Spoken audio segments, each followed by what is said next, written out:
दोस्तों, भारत के अंदर एक नई बहस शुरू हो गई है और अब ये कहा जा रहा है कि अजमेर जो दरगाह है वहाँ पे टेम्पल हुआ करता था। अब सुनने में ये आ रहा है कि कोर्ट के अंदर ये एक पिटीशन गई है कि सर्वे कराया जाए अजमेर शरीफ दरगाह। ये जो संभल जामे मस्जिद है ये तो अब क्लेम यही किया जा रहा है कि यहाँ पे एक हरिहार कोई टेम्पल था और संज्ञान वापी वापी जो है मस्जिद वहाँ भी ये क्लेम किया जा रहा है। वज़ीर-आज़म बनने के बाद ये मोदी कह ले कि और आपे से बाहर हो गया। हिंदू कह रहा है यार ये पायदान तो छोड़ दो और ये 3 मंदिर मांग रहे, 3 मंदिर दे दो। उसके बाद वहां बैठे हुए मौलाना कहते तुम पायदान की बात करते हो, हम तो सुई के बराबर जगह नहीं देंगे और जो है हिंदुओं का वो भी छीन लेंगे। ये मौलानाओं का उस बाबरी काउंसिल की मीटिंग में डिस्कशन था। कश्मीर के एक जाने माने लीडर होते थे सैफुद्दीन सोज। उन्होंने कहा कि पायदान के चक्कर में तुमने इस हिंदू को जगा दिया है, अब ये तुमसे हर वो चीज छीनेगा जो तुमने 1200 साल में बनाई है और तुमसे 1100-1200 साल का बदला लेगा और तुम कुछ नहीं कर पाओगे। अगर आप एक मिनट के लिए सोचें, आप अगर इस वक्त दिल्ली में हो तो फिर आपकी सोच क्या हो? हेलो दोस्तों, स्वागत है आप सभी का एपी गन चैनल पे। तो फ्रेंड्स, आइए देखते हैं पाकिस्तानी मीडिया की लेटेस्ट वीडियो। तो दोस्तों, इस समय पाकिस्तानी मीडिया के अंदर बात हो रही है भारत के अंदर अजमेर दरगाह शरीफ के ऊपर जो कोर्ट ने मंजूरी दी है कि इसको सर्वे कराया जाए, जिसके ऊपर पाकिस्तानी मीडिया के अंदर हाथ हवा मची है और पाकिस्तानी यह इल्ज़ाम लगा रहे हैं कि भारत के अंदर मुसलमानों पर जुल्म हो रहा है। लेकिन सवाल ये है कि पाकिस्तानी सिर्फ भारत के ऊपर नहीं बल्कि पाकिस्तानी तो लगभग दुनिया के हर उस देश के ऊपर यह इल्ज़ाम लगाते हैं जो देश नॉन मुस्लिम देश होता है, यानी जो देश मुसलमान धर्म का नहीं है सिवाय एक देश को छोड़ करके, और वो है चाइना। जबकि हकीकतन देखा जाए तो जितना मुसलमानों के ऊपर जुल्म खुद पाकिस्तान के अंदर और उन सो कॉल्ड मुस्लिम देशों में हो रहा है, बल्कि इसके उलट दूसरे देशों में तो मुसलमान आज़ादी के साथ जी रहे हैं। और रही भारत की बात, तो पाकिस्तानी मीडिया भारत के अंदर बैठे उन मुल्लाओं और खुद मुसलमानों को जो सो कॉल्ड नेता हैं उनके ही बयान आए दिन टीवी पर देख ले तो उनको समझ में आ जाएगा भारत के मुसलमान कितने दबे हैं। और जो पाकिस्तानी मीडिया बोलती है कि भारत के मुसलमानों को बोलने की भी आज़ादी नहीं है, क्योंकि आए दिन पाकिस्तानी मीडिया यही चिल्लाती रहती है कि भारत के अंदर मुसलमान जो कि माइनॉरिटी में हैं उन पे जुल्म हो रहा है। जबकि हकीकत यह है कि भारत के 20-22 करोड़ मुसलमान जनता जो कि खुद पाकिस्तान के बराबर है कहीं से भी माइनॉरिटी में नहीं आते हैं।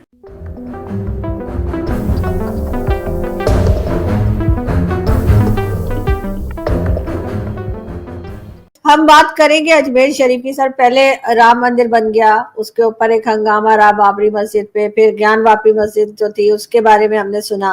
अब अजमेर शरीफ, अब वहां से शिव जी का मंदिर बताया जा रहा है। ये सिलसिला कहाँ जाकर रुकेगा? कश्मीर के एक जाने माने लीडर होते थे सैफुद्दीन सोज। उनका एक स्टेटमेंट था आरजू जी। उन्होंने कहा, जब ये मिटे और वो बाबरी काउंसिल के मेंबर भी होते थे, तो उन्होंने बाबरी काउंसिल में एक बात कही और वो ये सिंपल वर्ड्स में कहा कि देखो, आपको पाकिस्तान मिल गया, दो देश मिल गए। मुसलमानों को कहा 2 देश मिल गए। हिंदुस्तान में तुमने 3 लाख मस्जिदें बना ली। तुम इतने ताकतवर हो कि तुम जिस तरफ वोट डाल दो पलड़ा उस तरफ जाता है और सरकार बन जाती है। तुमने 40,000 मंदिरों के ऊपर मस्जिदें बना रखी और हिंदू कुछ नहीं बोल रहा। एक टूटा हुआ सा ढांचा है जिसे उसने डोरमेट कहा, वो पायदान बच गया है और तुमने सारा सब कुछ कब्जा लिया। और तुमने दुनिया में और कोई कंट्री में ऐसा नहीं मिल सकता था जो इंडिया में है, तुमने सब ले लिया, एक पायदान बचा हुआ। हिंदू कह रहा है यार ये पायदान तो छोड़ दो और ये 3 मंदिर मांग रहे, 3 मंदिर दे दो। वहां बैठे हुए मौलाना कहते तुम पायदान की बात करते हो, हम तो सुई के बराबर जगह नहीं देंगे और जो है हिंदुओं का वो भी छीन लेंगे। ये मौलानाओं का उस बाबरी काउंसिल की मीटिंग में डिस्कशन था। अब आप सोचिए, तो उन्होंने उठते हुए कहा था कि तुमने उस पायदान के चक्कर में इस हिंदू को जगा दिया है। बात है 1990-91 की। अब ये तुमसे हर वो चीज छीनेगा जो तुमने 1000 साल में या 1200 साल में बनाई है और तुमसे 1100-1200 साल का बदला लेगा और तुम कुछ नहीं कर पाओगे। जो 30-35 साल पहले बात की थी वो आज यहां पर आपको दिखाई दे रही है। लोग इसे मानने को तैयार नहीं है, लेकिन मैं कहता हूं असलियत में मामला यही है। कि हमने सिर्फ 3 मंदिर मांगे थे, अयोध्या, काशी, मथुरा। विश्व हिंदू परिषद कहती है 40,000 मंदिर हैं जिनके ऊपर आपने मस्जिदें बना रखी हैं, वो ऑन रिकॉर्ड हैं, सिर्फ 3 मंदिर दे दो, उसके बाद हम कभी कुछ नहीं मांगेंगे आपसे। और मुझे याद है, मैं बरेली के अंदर एक क्लास ले रहा था आरजू जी, उसमें एक स्टूडेंट जियाउद्दीन नाम का लड़का था, और वो, ये बात 2019 की ही है जब ये फैसला आया था। अयोध्या, काशी, मथुरा हिंदू समाज में, हिंदूज में वही स्टेटस रखते हैं जैसा मक्का, मदीना या काबा आपके लिए रखते हैं। मुझे याद है आज भी उस बच्चे की जो नजरें थी, एक बड़े तीखी नजरों के साथ और तीखी भाषा में कहा कि सर बुत परस्ती के लिए तो 1 इंच जमीन नहीं दी जा सकती। मैं कुछ सेकंड्स के लिए शॉक्ड था उस बच्चे को देख के। यूपीएससी की तैयारी करने आया हुआ है, और ये माइंडसेट अगर उस स्टूडेंट का है तो ये माइंडसेट हिंदुस्तान में रहने वाले, इनफैक्ट पाकिस्तान, बांग्लादेश में रहने वाले हर मुसलमान का भी तो है। वो यही तो कह रहा है कि भाई हम बुत परस्ती के लिए 1 इंच जगह नहीं दे सकते। ये इशू है, ये माइंडसेट की लड़ाई है।